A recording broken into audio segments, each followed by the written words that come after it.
Buenos días, mis queridos hermanos de la Primera Iglesia Bautista de Ponce. Te habla el hermano Joaquín Cacolaboy. Desde nuestro templo en la calle Victoria, esquina Bertoli. Que en todo Cristo tenga el primado. Colosenses 1:18. En esta mañana tenemos, como siempre, utilizando el material de la revista El Discípulo para nuestra clase bíblica. El tema general es crisis, esperanza y fidelidad en estos próximos meses, pero hemos estado en estas primeras 4 lecciones han sido, o primera unidad, manejo de crisis. Y ese manejo de crisis producido por el reverendo Isaías Narváez y la reverenda Amarilis Alvarado. Ya vimos las primeras 3 lecciones y hoy tenemos la cuarta y última lección de esta primera unidad del manejo de crisis. Y se titula Renovación y Restauración. La lección Renovación y Restauración, el texto bíblico que vamos a utilizar, se encuentra en el libro del profeta Isaías, capítulo 40, versos del 25 al 31. El texto de oro de la revista, en la Reina Valera 1960, lee como sigue: pero los que esperan a Jehová tendrán nuevas fuerzas, levantarán alas como las águilas, correrán y no se cansarán, caminarán y no se fatigarán. Piense que esta versión de Reina Valera dice: lo que esperan a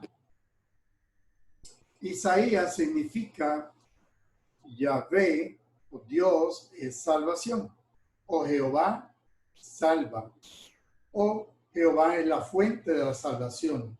Es la misma raíz de Isaías, es la misma raíz del nombre hebreo de Josué y de Jesús. Y todo, por eso es Dios salva.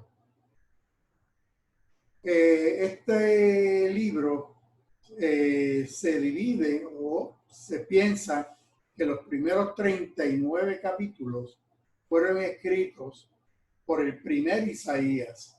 Esto se llama el proto Isaías, el hijo de Amós. Indican el momento en que Israel enfrentaba las invasiones de Asiria durante la segunda mitad del siglo VIII antes de Cristo. Esto se llama el primer Isaías, pero también tenemos que los capítulos del 40 al 55, donde se habla ya no tan solo de las invasiones de Asiria, sino el cautiverio en Babilonia, que ocurre en la primera mitad del siglo VI antes de Cristo. O sea, 2 siglos después de que viviera el primer o proto Isaías, el hijo de Amós. Por esta razón, algunos suponen que es un autor anónimo denominado el Deutero Isaías o segundo Isaías, posiblemente discípulo de la escuela de este profeta.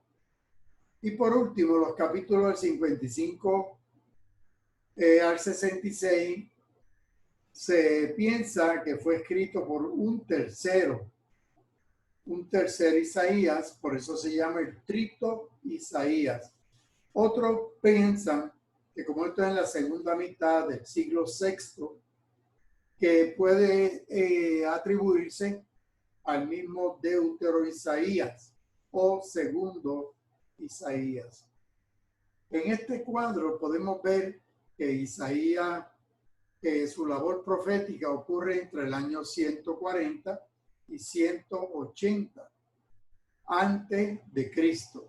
O sea que Isaías es contemporáneo del profeta Oseas y del profeta Miqueas, antes de la deportación a Babilonia y el regreso bajo el rey persa Ciro. si en esta gráfica que se titula Escudriñemos el reino, vemos cómo el reino de Israel, primero bajo Saúl, David y Salomón, cuando Salomón muere es dividido en el reino de Israel en el norte, reino de Judá en el sur.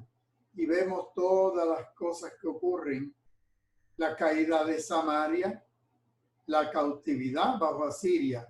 Samaria era la capital del reino del norte de Isaías, de Israel. Y de Judá, aquí tenemos entonces ya en Babilonia, Babilonia lleva en deportación a la cautividad al pueblo ya de Judá y se destruye Jerusalén en el año 586 a.C. Vienen los 70 años de cautividad y luego en el post-exilio, cuando el reino medo-persa derriba a Babilonia, es liberado el pueblo de Israel. Y viene y procede la restauración bajo Esdras y Nehemías. Aquí vemos el reino entonces dividido, el reino de Israel, Israel en el norte, Samaria es su capital, Jerusalén es la capital del reino del sur de Judá. Isaías, su labor profética ocurre aquí en el sur, en el reino de Judá. Aquí tenemos a los filisteos, ¿verdad? La Palestina, tierra de filisteos. Esta cronología nos indica la caída del reino del norte, ocurre en el 722, bajo este rey asirio, Tiglat-Pileser, ¿verdad? Aquí comienza el ministerio de Isaías en el 740, más o menos hasta el 688 antes de Cristo. La caída de Jerusalén en el 586 y el regreso luego bajo Nehemías con el edicto de Ciro en el 536, 538. Por eso es que se dice que es imposible que haya Isaías haya escrito todo el libro, a menos, como dicen algunos otros hermanos, él tuvo esas visiones y pudo profetizar al respecto. En el 1947 hay ciertos pastores beduinos descubren los primeros rollos del Mar Muerto cerca de Qumran, al noreste del Mar Muerto en Israel, cerca de Jerusalén.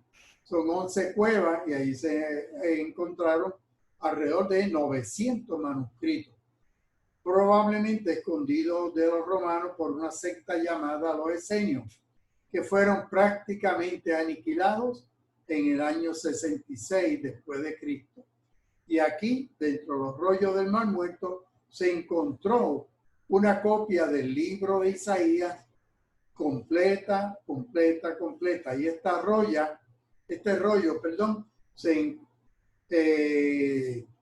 tiene al momento de encontrarse en el 1947, las copias que se tenían del libro de Isaías eran del siglo IX, siglo X después de Cristo. Pues estos son 1000 años más hacia atrás. Y estos textos de casi 1000 años más antiguos que los textos que se conocían,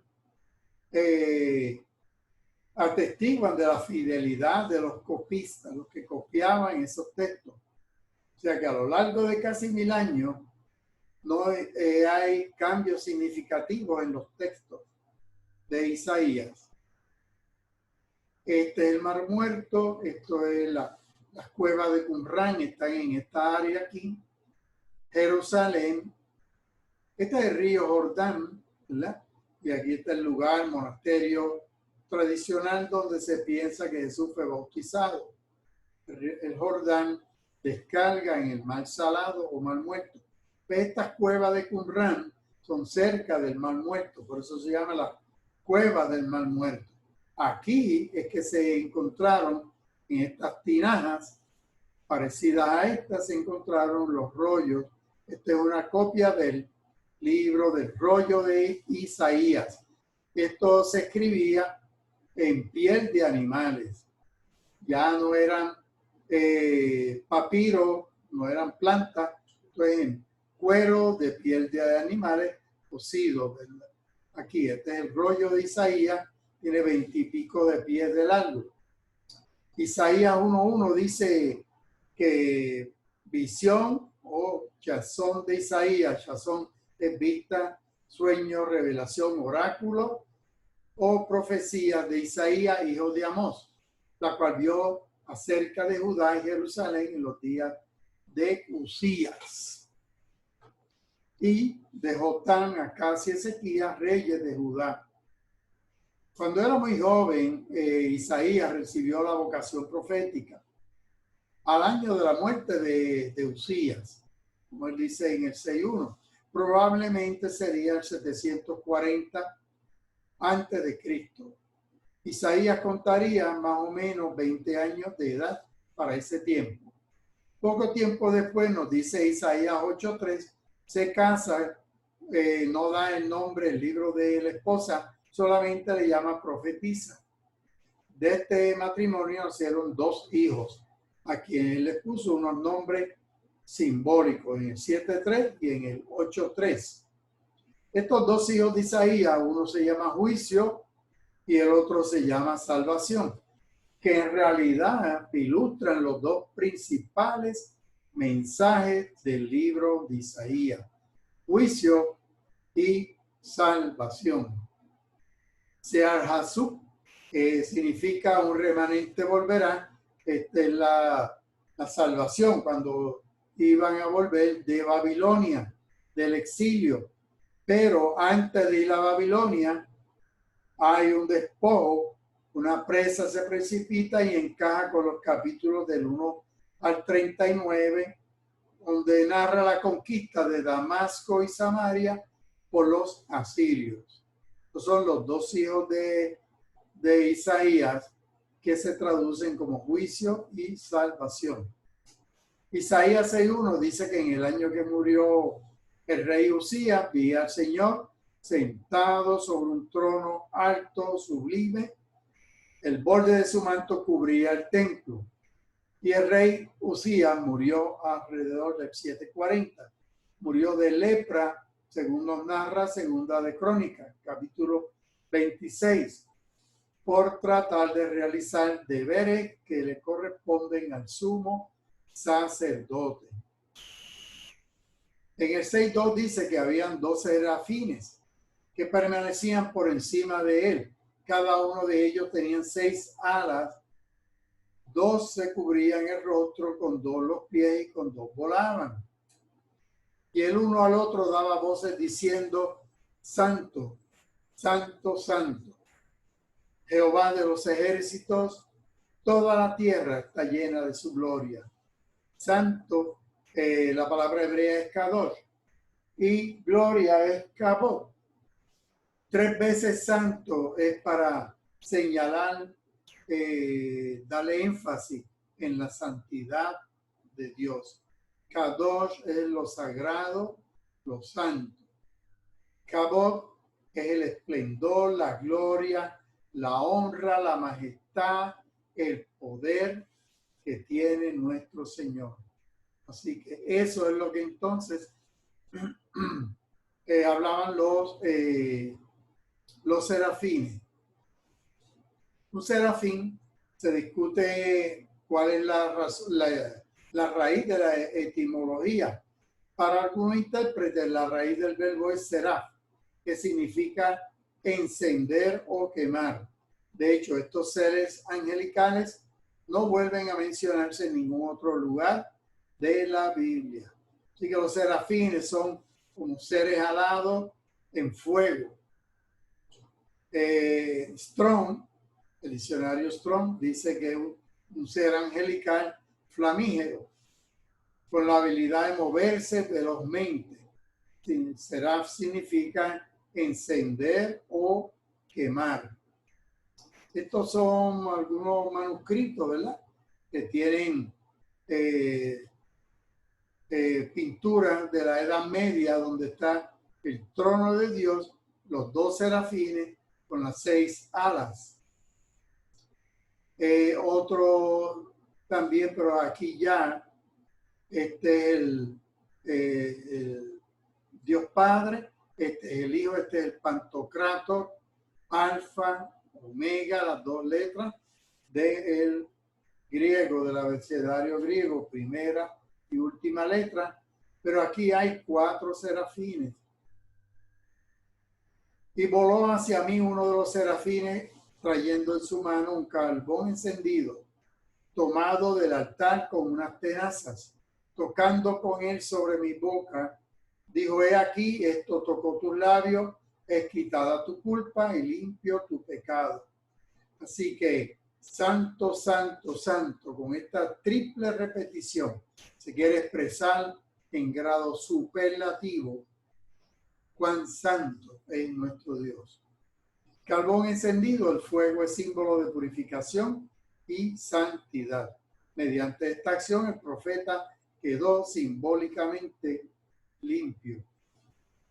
En el verso 8 dice: después oí la voz del Señor que decía: ¿a quién enviaré? ¿Quién irá por nosotros? Entonces respondí yo: heme aquí, envíame a mí. Santo de Israel, este término, este título, el libro de Isaías lo menciona 25 veces en este libro, pero solamente Santo de Israel se utiliza 5 veces en los demás libros del Antiguo Testamento.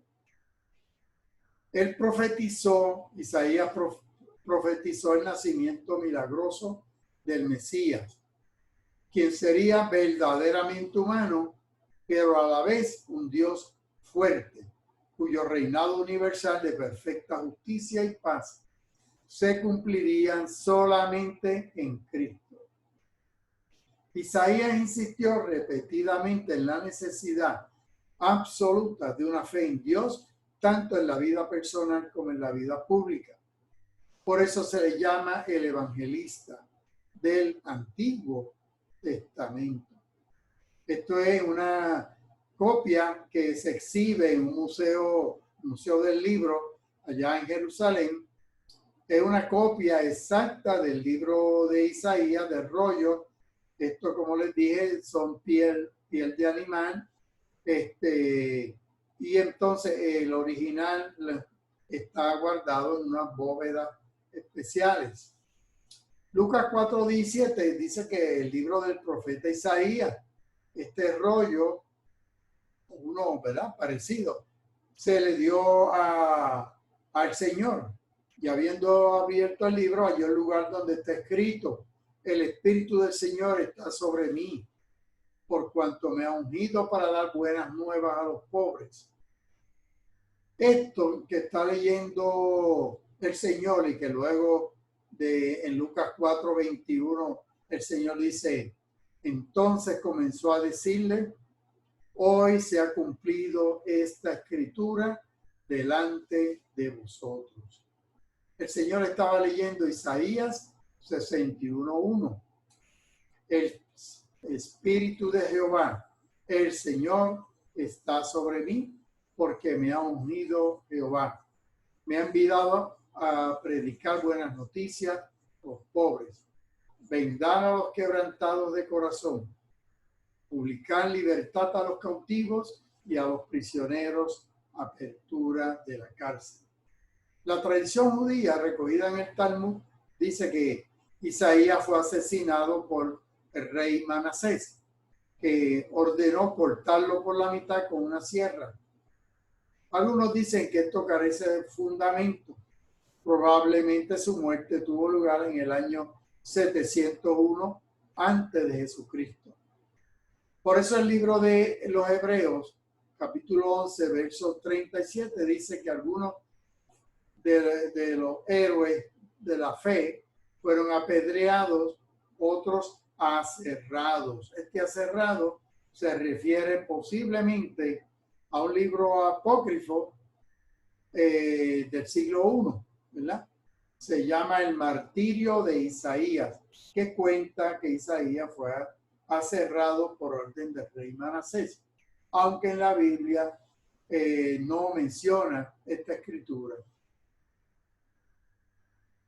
El texto bíblico para la clase de hoy lo encontramos en Isaías 40, versos del 25 al 31. Dice Isaías 40, 31, que es el texto de oro, el texto áureo: mas los que esperan en Jehová tendrán nuevas fuerzas, levantarán alas como las águilas, correrán y no se cansarán, caminarán y no se fatigarán. Noten la diferencia. Esto es Reina Valera del 1995. Los que esperan en Jehová. Reina Valera del 60 dice los que esperan a Jehová. Pero el texto en lo demás es lo mismo. Levantarán águilas como las alas como las águilas. Correrán sin cansarse y caminarán sin fatigarse. Espera en Jehová. El águila es un ave que le saca provecho a las tempestades. En lugar de huir de ella y de sus fuertes vientos, la espera serena y tranquilamente. Una de sus cualidades es que durante la tempestad abre sus alas, no las agita dejando que los fuertes vientos la eleven. No tiene que agitar sus alas y la tormenta la eleva a alturas que nunca había alcanzado en tiempo de bonanza. El águila es el ave que posee mayor longevidad en su especie.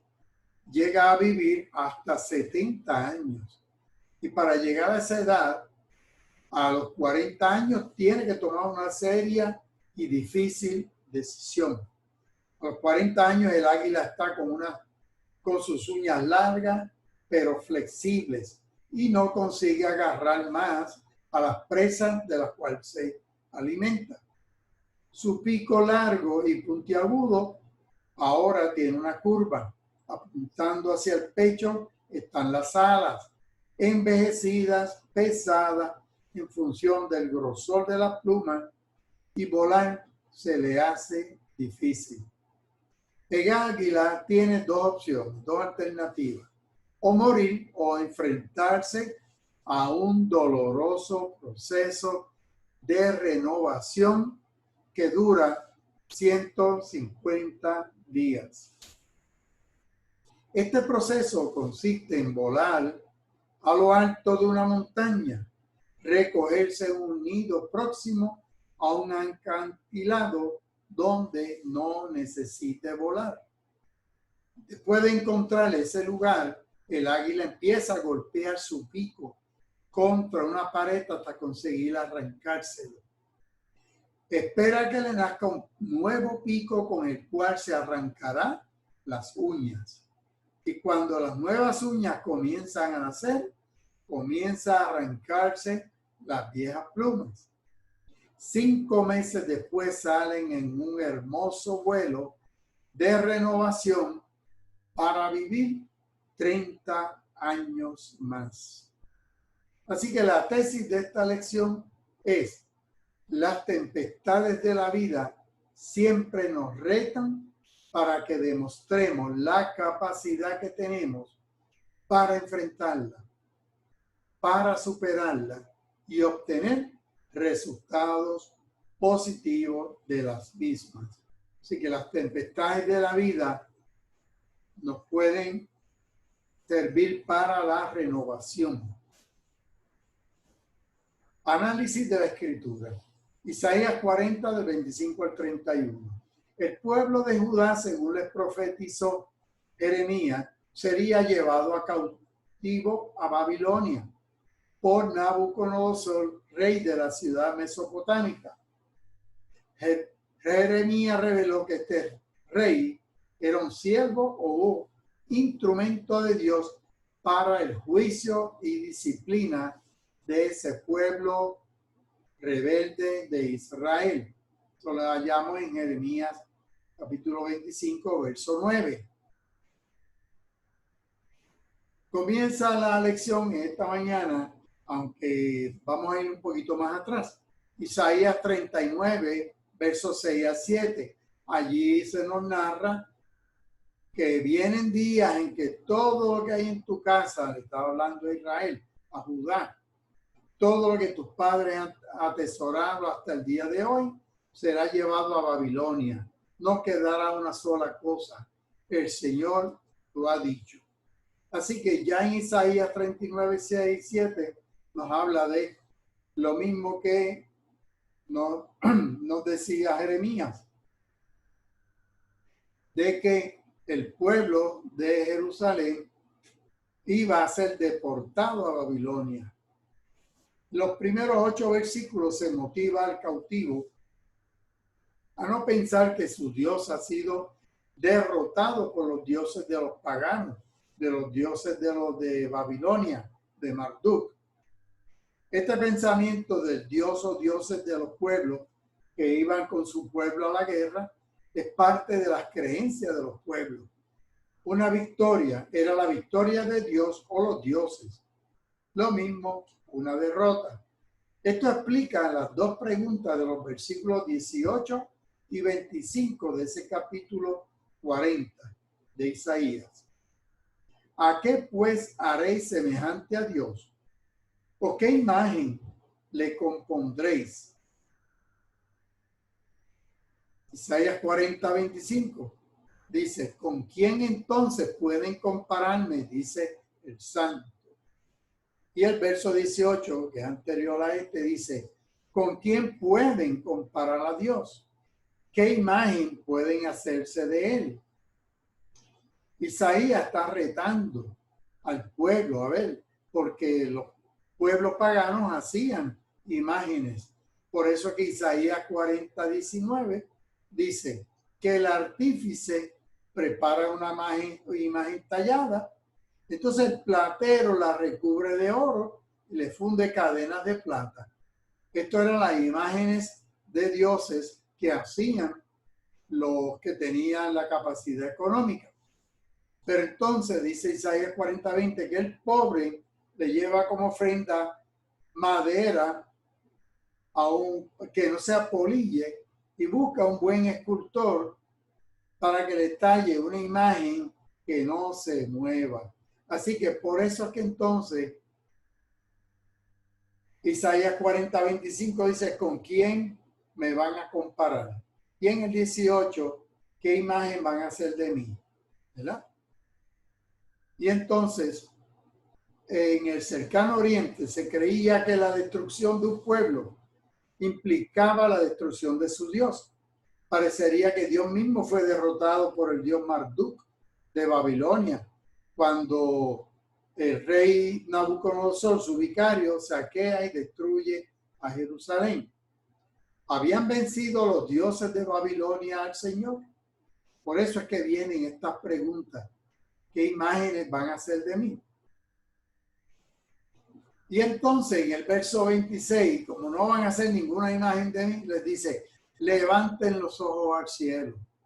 Miren quién creó estas cosas. Él saca y cuenta su ejército de estrellas. A todas las llama por su nombre. Ninguna de ellas falta. Tan grande es su poder, tan poderoso su dominio. Así que entonces Isaías le está diciendo de parte de Dios que no es hora de estar haciendo imágenes, que de Dios no se hacen imágenes, ni de plata, ni de oro, ni de bronce, ni de madera, de nada. Que para conocer a Dios busquen en la creación, levanten los ojos al cielo, dejen de estar mirando los dioses de Babilonia. Le dice en el 27, tú Jacob, ¿por qué dice que tu camino está oculto para el Señor? ¿Por qué Israel alega que Dios pasa por alto tu derecho? Israel, esta versión es la de Reina Valera contemporánea. Dios habla hoy, dice, Israel, pueblo de Jacob, ¿por qué te quejas? ¿Por qué dice Señor? ¿Por qué dice el Señor no se da cuenta de mi situación?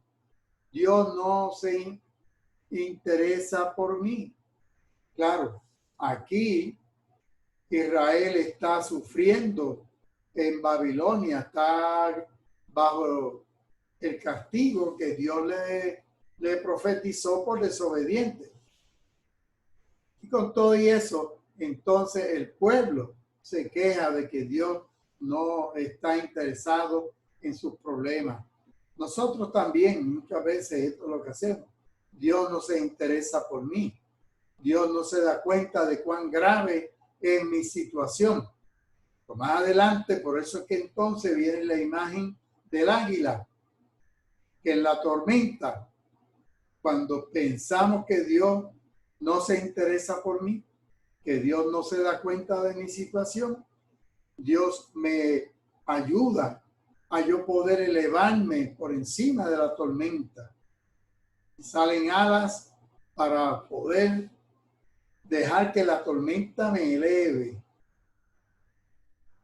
¿Acaso no sabes, dice el verso 28, ni nunca oíste, es decir, que el Señor es el Dios eterno y que Él creó los confines de la tierra? Que el Señor no desfallece, ni se fatiga con cansancio. No hay quien alcance a comprender su entendimiento. En ese verso 28 lo que te está diciendo y nos está diciendo a nosotros es que Dios es eterno, que Él es el creador del cielo y de la tierra, que Él no se fatiga, que Él no se cansa, que cuida a Israel. Así que está en sus planes que Israel pasara por esta tormenta. Nadie va a comprender la inteligencia, los pensamientos de Dios. Como decía Einstein, yo solo quiero conocer los pensamientos, lo demás son menudencia. En los versículos 26 al 29 dice que cuando se invita a un pueblo afligido, cuya mirada estaba atada a sus opresores babilónicos, se le invita a levantar los ojos para que miren al Dios creador del cielo, de la tierra, del universo, que su dominio, su conocimiento es pleno y es perfecto, que Dios es omnipotente, Dios es eterno, su naturaleza y alcance de su poder.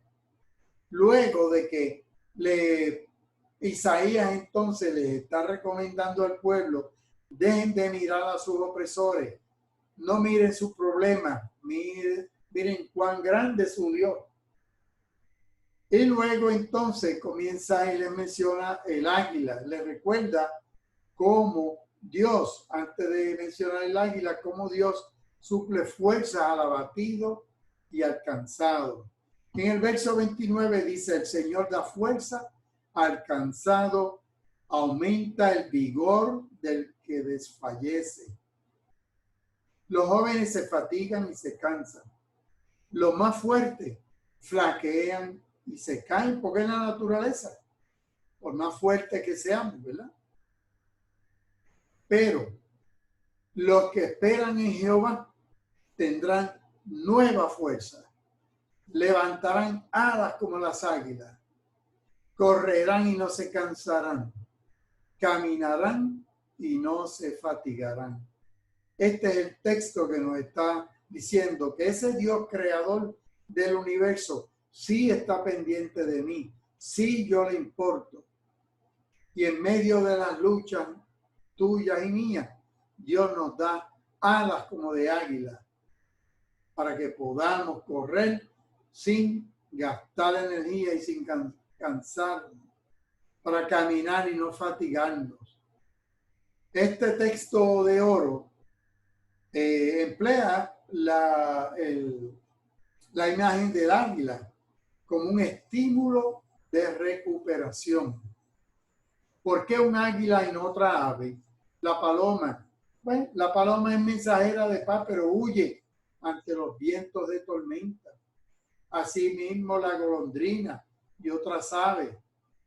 La gallina que cubre el polluelo bajo sus alas se orienta en el mensaje de unión, cuando Dios en su amor quiere reunir a su pueblo. Así que se utiliza entonces la imagen del águila que le saca provecho a la tempestad, que en lugar de huir de la tempestad y de su fuerte viento, la espera serena y tranquilamente. Le abre sus alas, no las agita, dejando que los fuertes vientos la eleven. No tiene que agitar sus alas y entonces la tormenta la eleva a unas alturas que nunca había alcanzado en tiempo de bonanza. Es paradójico, pero cierto, y por eso el profeta lo declara en el texto, que el águila, al no tener que usar sus alas para levantarse en la tormenta, alcanza la altura en descanso. Noten cómo el profeta, al pedir que se imite al águila, lo declara que es una paradoja. Quien espera en medio de la tormenta en Jehová, corre sin cansarse, camina sin fatigarse. Quienes hemos superado tormentas, una vez las enfrentamos, logramos tener paz y descanso al elevarnos sobre ellas. Así nos permita el Señor y nos ayude en medio de esas tormentas que tú tienes y que yo tengo. Que Él nos eleve por encima de ellas y nos dé paz, nos dé descanso. Que allí no nos fatiguemos, no nos cansemos. El águila, paradójicamente, sin cansarse, desarrolla más velocidad en la tormenta que en tiempo de bonanza. Se sabe que en tiempos tranquilos, sin tormenta, un águila desarrolla una velocidad de 50 millas por hora. Pero que durante la tormenta, esa velocidad aumenta a 80 millas por hora. El águila es más veloz en la tormenta que en la calma. Si en este cautiverio el pueblo de Israel, que está cautivo en Babilonia, abre sus alas de fe, confianza y esperanza, Dios los elevaría para que su mirada no se anclara en las aguas del río Chebar de Babilonia, como dice el Salmo 137. El Salmo 126:4 habla, es un salmo de pedirle a Dios para que los haga volver de la cautividad de Babilonia. Dice, haz volver nuestra cautividad, Jehová, como los arroyos del Negev. Los que sembraron con lágrimas, con regocijo segarán. Irán andando y llorando el que lleva la preciosa semilla. Pero al volver, vendrán con regocijo trayendo sus gavillas. Para que todo esto se dé, yo tengo que confiar que la palabra de Dios permanece para siempre, que sus promesas son fieles. Isaías 40, aquí mismo, este mismo capítulo que estamos estudiando, pero en los primeros versos habla de esa hierba que se seca, esa flor que se marchita, porque el viento de Jehová sopla en ella. Ciertamente como hierba es el pueblo de Israel y nosotros. Y entonces el verso 8 que dice, la hierba se seca, se marchita la flor, pero la palabra del Dios nuestro permanece para siempre. Si la palabra de Dios es fiel, si sus promesas son fieles, aún en medio de las tormentas, podemos nosotros esperar renovación y restauración.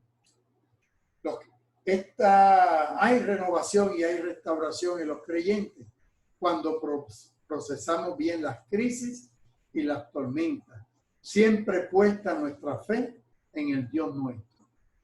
Solo confiando en Dios y echando unos buenos cimientos en nuestra relación con Él, se puede lograr estos resultados enfrentando tempestades. Así que, confiando en la palabra de Dios, confiando en su fidelidad, echando buenos cimientos, buenas zapatas en nuestra relación con Él, las tormentas de la vida las podemos nosotros superar. Oramos. Padre nuestro, he notado como tú, hasta mencionándonos las aves del cielo, los lirios del campo, nos estimulas en el consuelo.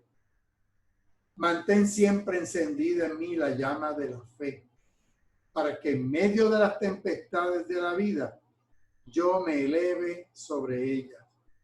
Gracias te doy, Señor, porque me permitiste disfrutar mi bendición. En el nombre de Jesús te lo pedimos, Señor. Amén.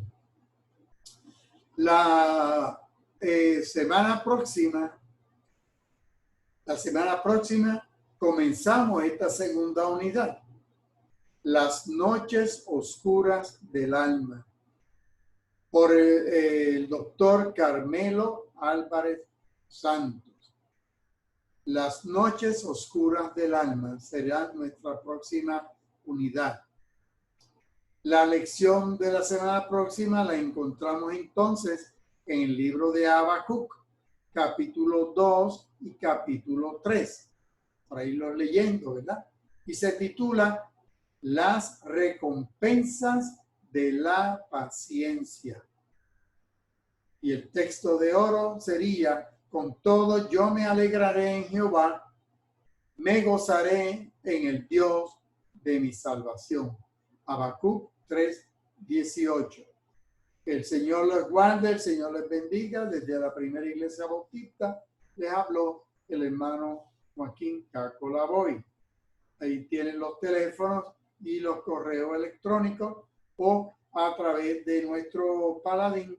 También tenemos en Facebook o por YouTube, y reciban bendiciones de parte de nuestra congregación y de la reverenda doctora Magda Aguirre, nuestra pastora general. Dios les bendiga.